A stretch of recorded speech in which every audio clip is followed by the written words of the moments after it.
जैसे petrol pump ने इस समय अभियान चलाया है, नो हेलमेट नो फ्यूल, यानी अगर आप हेलमेट नहीं पहनेंगे तो आपको हम तेल नहीं देंगे। बहुत सारे लोग विवाद खड़ा करते हैं, उस समय उनको भले ही बुरा लग रहा होगा, लेकिन सच्चाई ये है कि पेट्रोल पंप वाले के हित में नहीं है, ये हित में वो बाइकर्स का हित में है।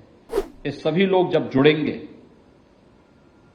तब हम सड़क सुरक्षा के लक्ष्यों को प्राप्त कर पाएंगे।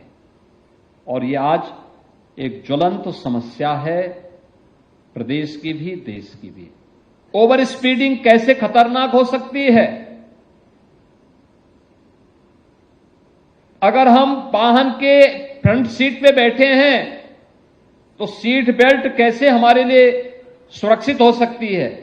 इन सब के बारे में अगर हम विजुअल मीडिया के माध्यम से, डिजिटल मीडिया के माध्यम से, प्रिंट मीडिया के माध्यम से, सोशल मीडिया प्लेटफॉर्म के माध्यम से व्यापक प्रचार प्रसार करें, बहुत सारी जानों को बचा सकते हैं, बहुत सारी जानों को बचा सकते हैं। याद रखना, बहुत बार कानून लोगों को बुरा लगता है, लेकिन याद रखना यही कानून अंततः आपकी सुरक्षा और आपके संरक्षण का आधार बनता है। यही कानून बनता है।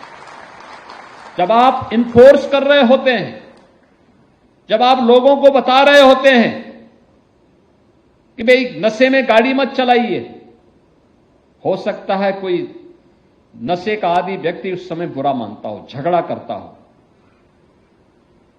जब आप किसी व्यक्ति को कहें, किसी अपने आप को बड़े दिखाने वाले व्यक्ति को बोलते होंगे कि भाई गाड़ी में आप फ्रंट सीट पे बैठ रहे हैं, सीट बेल्ट बांधिए,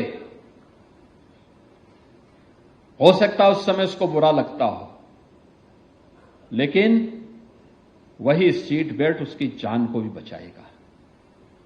जब आप किसी बाइक सवार को, बाइकर्स को कहते हैं कि भाई हेलमेट पहनिए, अगर आप हेलमेट नहीं पहनेंगे तो, जैसे पेट्रोल पंप ने इस समय अभियान चलाया है, नो हेलमेट नो फ्यूल, यानी अगर आप हेलमेट नहीं पहनेंगे तो आपको हम तेल नहीं देंगे।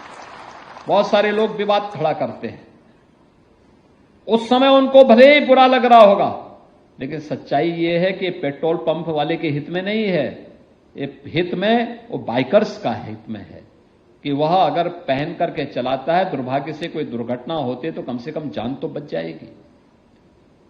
हेड इंजरी होने से और जीवन भर बेड पे पड़े रहने से अच्छा है कि वह सुरक्षित जीवन जी सकता है। लेकिन इन सब बातों को लेकर के कौन बताएगा लोगों को? ओवर ड्राइविंग खतरनाक हो सकती है। आप घर में जाकर के कैसे भी क्या करेंगे? रात्रि भर क्यों चलते हैं? मैं तो मंत्री जी को भी कहता हूं, भाई क्यों आप रात्रि भर चल रहे हैं? भाई अपना समय पे जागिए, समय पे सोइए, समय पे अपने सारी दिनचर्या को पूरा करिए। सारे कार्य समय पे होने चाहिए। अगर सूर्य भगवान भी यही कहने लग जाएंगे कि चलिए अब मैं भी रात में उगूंगा, तब तो हो गया, फिर हो गई धरती का कन्या। प्रकृति के अनुरूप हमें चलना होगा। प्रकृति के अनुरूप चलने के लिए हमें तैयार होना होगा। हर व्यक्ति को इस अभियान का हिस्सा बनाना होगा। क्या गांव, क्या शहर,